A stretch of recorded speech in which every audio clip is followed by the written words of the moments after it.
Happy Wednesday, everybody. Welcome to my tea break chat and Q&A. So, for anyone who doesn't know me, my name is Lindsey Hall, and I'm an intimacy and empowerment coach.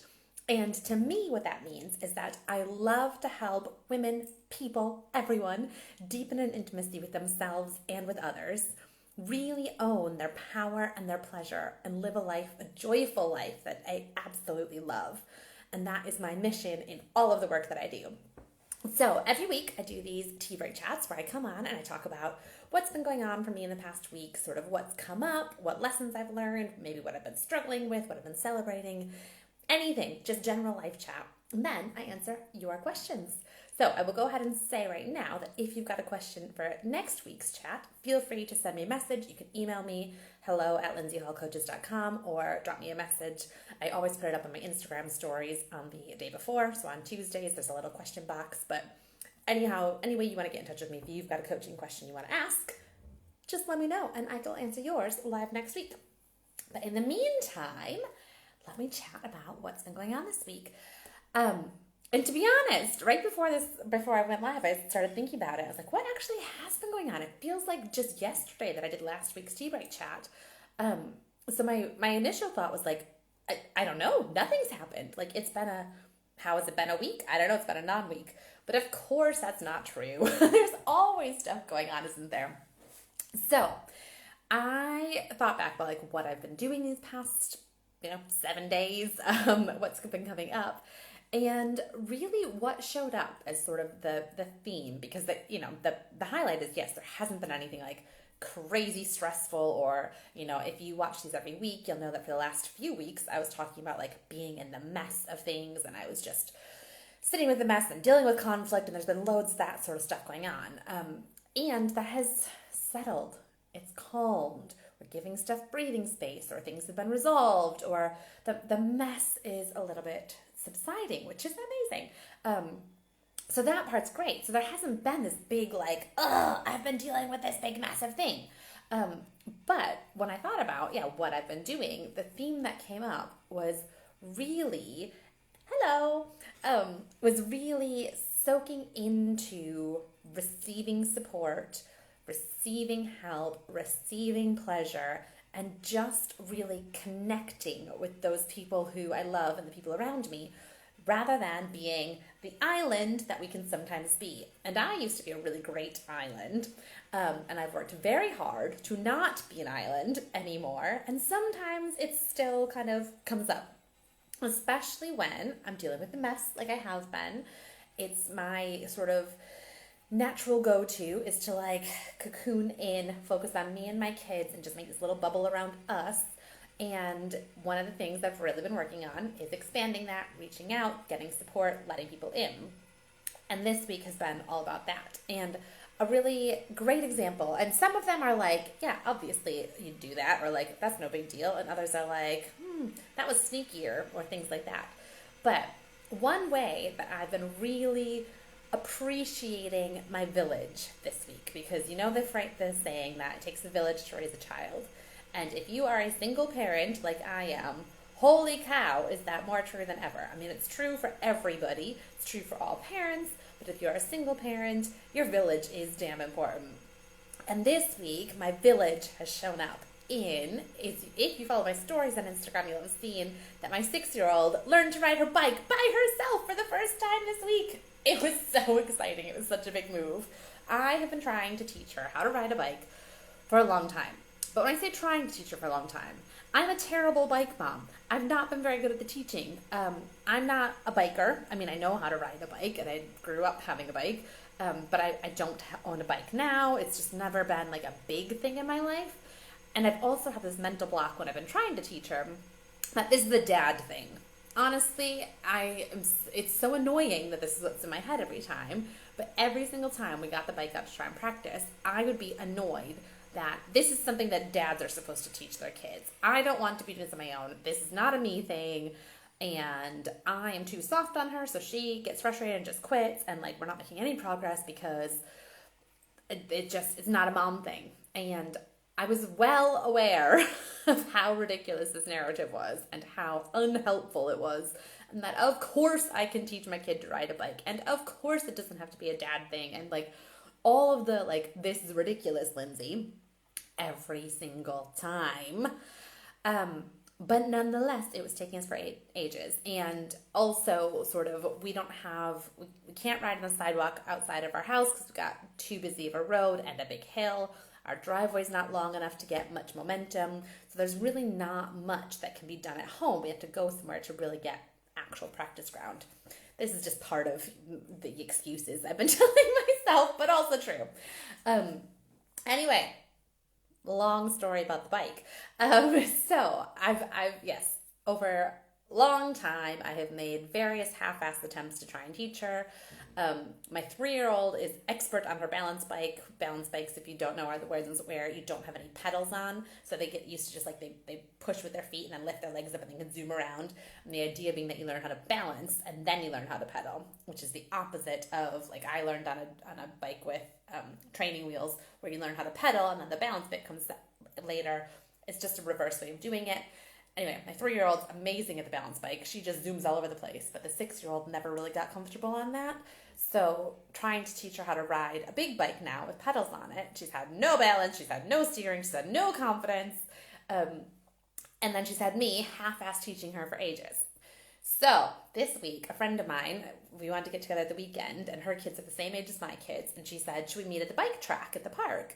My kids are obsessed with it. And I was like, my immediate reaction was, oh no, I don't think my kids are going to like that. I was like, well, no, actually, Lindsay, it's you who's not going to like that. Maybe this is the exact time that we need to go and practice. So I was like, yes, sounds like a great idea. I'll meet you there. The girls were really excited about it. It was just me in my own head being like, oh. So we get there, we meet at her house, and we have to go bike down the road to the park. That went pretty well. 3-year-old often zooming away with the other 3-year-old, no problem at all. The trick was like keeping them near-ish to us. 6-year-old definitely much more scared, but wanted to try, like was really adamant to try, because my friend's 6-year-old is great on her bike, like super confident. So my 6-year-old wanted to keep up with her. So she was trying. When we get to the park, she would much rather play on the playground than do the bike practice.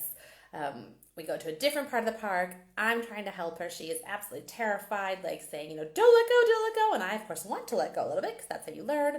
But equally, I'm like, if I let go, she's going to fall straight over. Like, she can't steer. She can't balance. This is not working. So my friend says, well, do you want me to have a try at it? I was like, yes, please. I do often know that kids do better for other parents than they do for their own, because it's easier with your own parents to just say, I don't want to, and the parents will give in, or, we are their safe place to show their big emotions, which is really helpful and great. But if you're trying to learn something new and scary, sometimes having somebody else give you that little bit of push can be really helpful.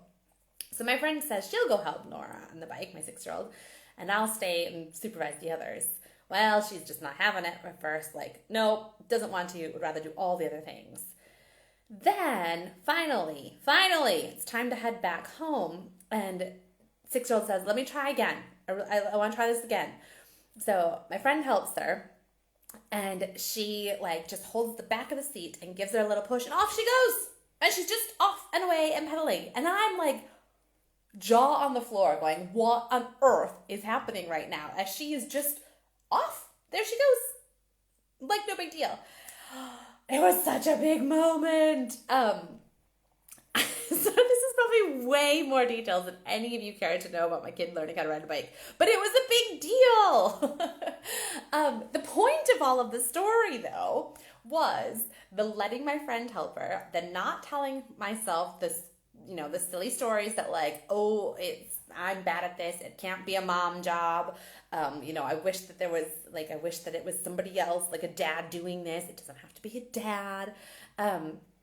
But it's accepting help. So not only is my friend another adult who's not me, which is helpful, but also she knows what she's doing. They are a biking family. She bikes all the time. She has taught both of her kids to ride confidently.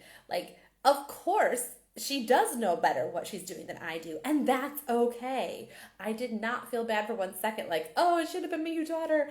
It was great, somebody who knows what she's doing can help. Also, I meant to start this whole long story with the prequel that when we met at their house before the bike ride, I knew that her bike seat was a bit too low for her now, but I honestly didn't even know how to raise it. Again, not a bike person.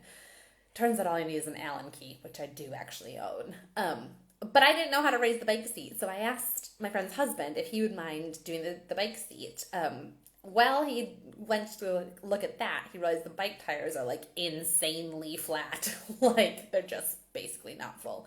So he pumped up both of my kids' bike tires. He fixed both of their seats, got them at the right height for both of them, like got them bike ready in a way that I don't know how to, or like, I'd spend, like I said, I don't own a bike as a grown-up, so my parents will have done that for me when I was a kid, and so I got to accept help from him in that way. Then my friend helped Nora actually learn how to ride. Then, while she was doing that, I mentioned that my friend also has a 6-year-old who is really confident.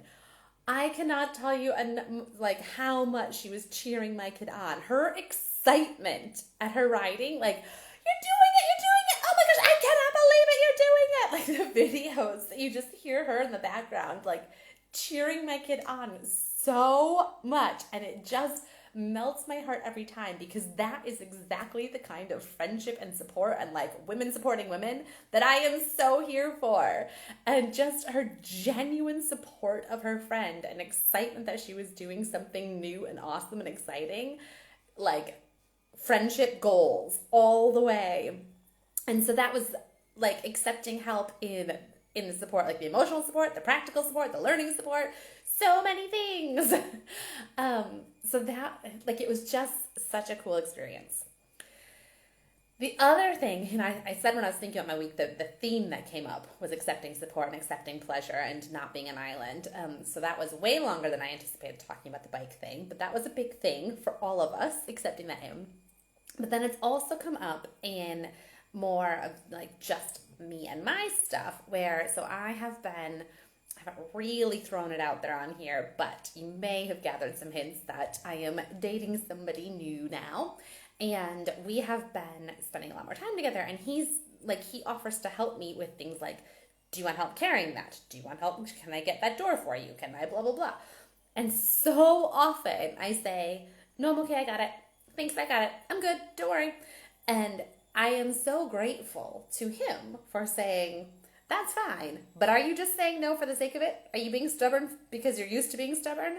And so often I end up going, yes, you may carry this heavy bag for me, thank you. Of course I can carry it. Of course I am strong enough. And also, that doesn't mean I have to. That doesn't mean I have to carry the heavy bag, or all of the heavy bags on my own when he has free hands. It doesn't mean I have to try and do the door open by myself when I'm on my own. Yes, I'm used to doing that. I have the skills. I can open and close doors with my elbows. But if there is another human there offering to help open and close the doors, why would I say no to that? But it just keeps coming up in so many places. And so it's been, and it's come up a lot this weekend of like, hang on, how about I accept that help? How about I receive that support in? How about I stop saying, no, I can do it. I'm a strong, independent woman. I mean, I don't actually say that out loud, but that is, that's the subconscious thought going through my head being like, I don't need no help. When actually, just because I don't need the help doesn't mean I don't want the help. Doesn't mean it doesn't feel better with the help. Doesn't mean I don't love having support with that. I mean, all of the times I've thought like, it's so annoying to struggle through this on my own.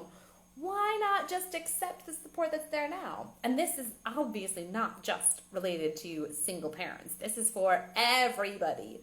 We get so caught up in wanting to prove that we are strong, that we are good enough, that we are capable, that we are independent, that we can do all these things by ourselves. And I am not doubting for one single second that that is true. You are incredibly strong, incredibly capable, incredibly, just a freaking rock star. And you can be all of those things and still accept help. You can still accept support. You can still say, thank you very much. Instead of freaking out if a man opens the door for you and be like, I can open my own door, you can say, thank you. That was really kind. I appreciate that. Accepting support and help does not make you weak. It does not make you incapable. It just means that it feels really good to let that support in sometimes. It feels really good to not have to do it all by yourself.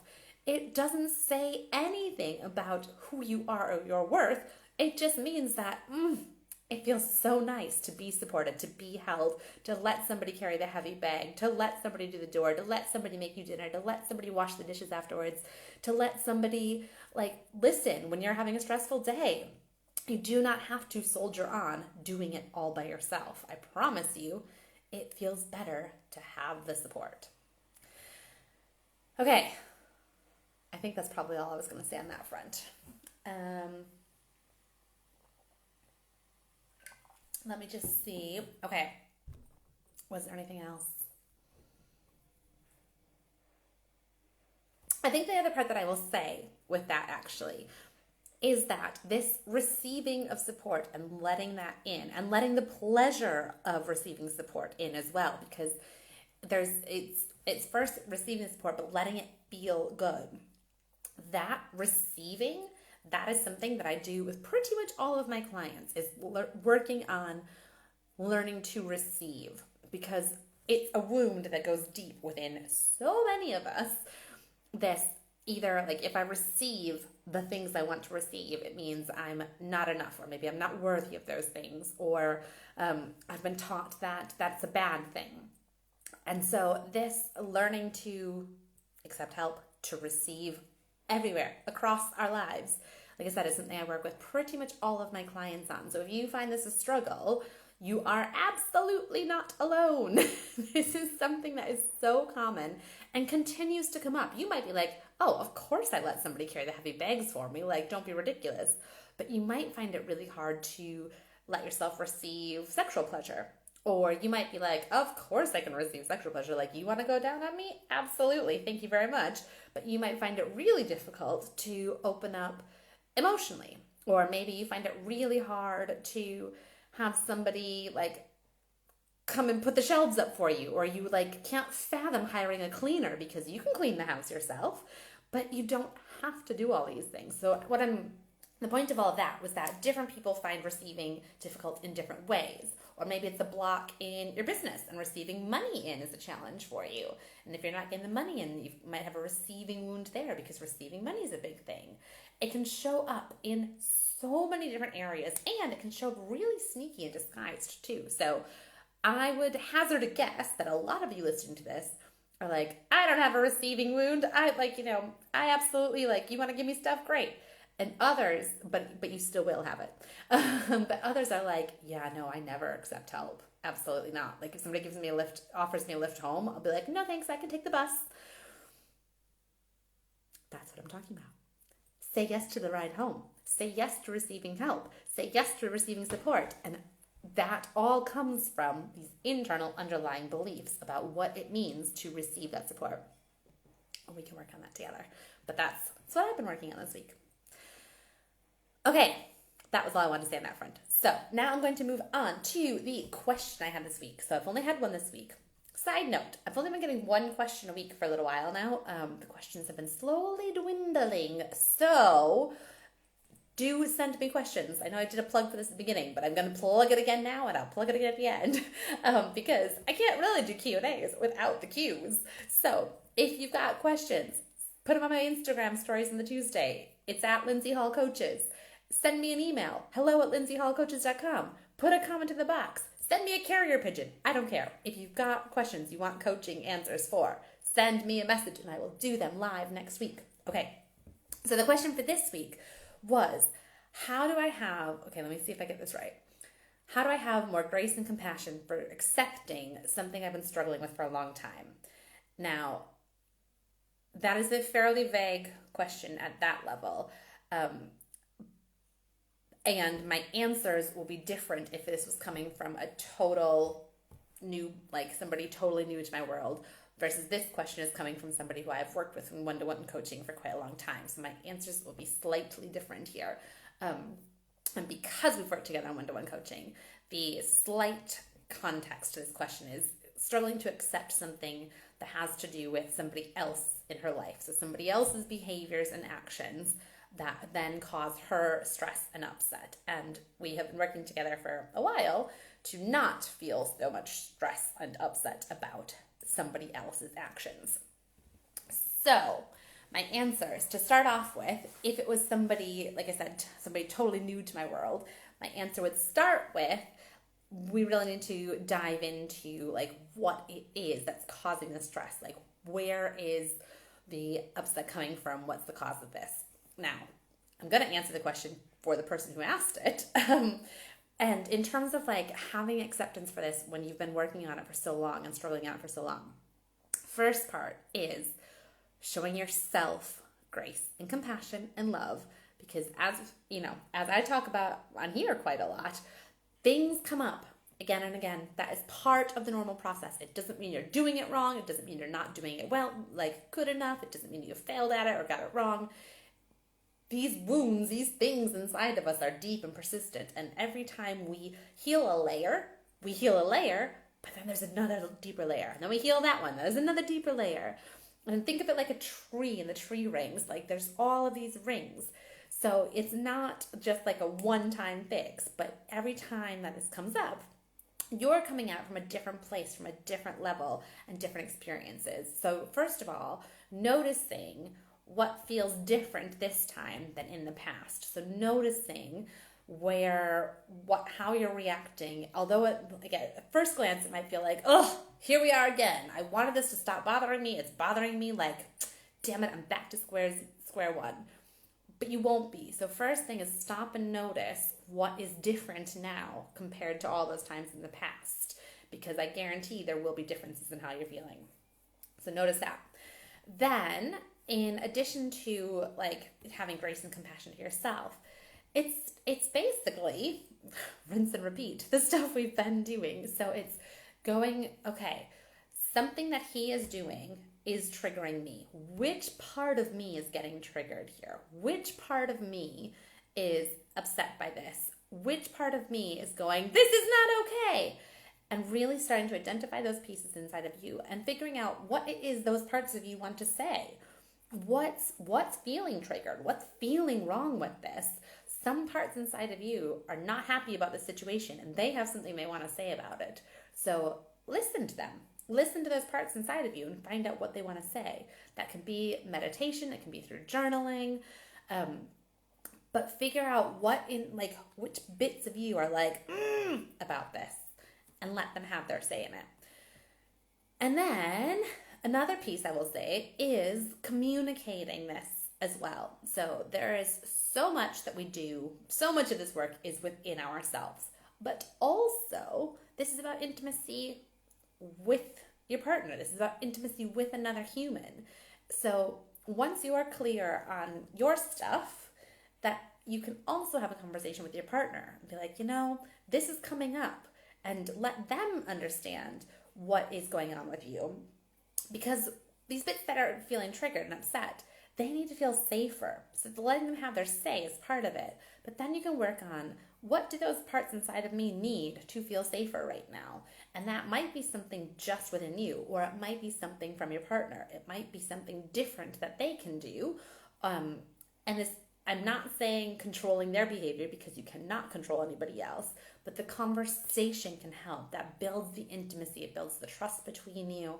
And it can help those bits inside of you too, those parts of you who are like, talking to your partner about all of these things can really help. Because maybe it's just like, maybe if they don't know that you're feeling this way, they know that I'm presuming they know that you're grumpy about it because, as you have told me, and as, I'm sure everybody listening to this knows, we don't words. I know that when you get upset about stuff, like you say, you walk around with a face like thunder. And so I'm pretty sure your partner knows that you're upset about something, but they might not know why. They might not know, because up until you doing your investigation, you might not know why. It's not just the surface level thing. It's these deeper inner parts that actually is what needs to be talked about. So going to your partner, voicing some of that to the level that you feel comfortable with. I never say like, You need to spill all of your guts and all of your stuff to your partner. This is you work, but the level that you're comfortable with and the parts that you want to share, it can be really awesome intimacy building work to share these things, these inner discoveries with your partner. And then, like I said, it's all about finding ways to add more safety to the parts in you that are freaked out. So it might be that stuff externally changes. It might be that it's mindset changes internally. It might be working on changing your beliefs. But something needs to happen. It might just be just letting them have those parts of you have their say might be what they need as well. But finding something what they need to have more safety and feel okay with all of that. That's going to be the key. And then I reiterate a gajillion and gajillion times, having grace and compassion for yourself in the meantime and going, yep, here we are again. And that's okay. We're going to keep working on this. We're going to notice the progress. We're going to notice what changed from last time, and we're going to do it again because we know what to do. And you rinse and repeat and rinse and repeat. And it's the good news and the bad news is that often it's not new problems that come up. It's often the same thing. And that means that we know how to deal with it. Oh, you're welcome. Yes. Okay. Go do your meeting, but listen back to all the bits and hopefully it helps, but let me know if it doesn't. Okay. So I think that was everything I had to say on it anyway. Let me just have a think.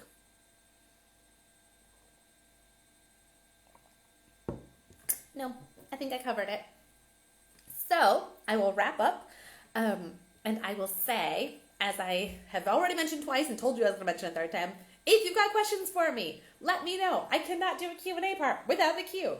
So send me a message. Find me on Instagram. Send me an email. I'm on Instagram and Facebook at Lindsey Hall Coaches. You can email me, hello@lindseyhallcoaches.com. You can find my website, lindseyhallcoaches.com, and there's an email me button on there. You can do all the things. Send me your questions, and I would love to answer them live next week. I always come live on Instagram on Wednesdays and then post it to the other places after that. I also want to talk to you quickly about my Elevate one-to-one coaching because, oh my gosh, is it just the best?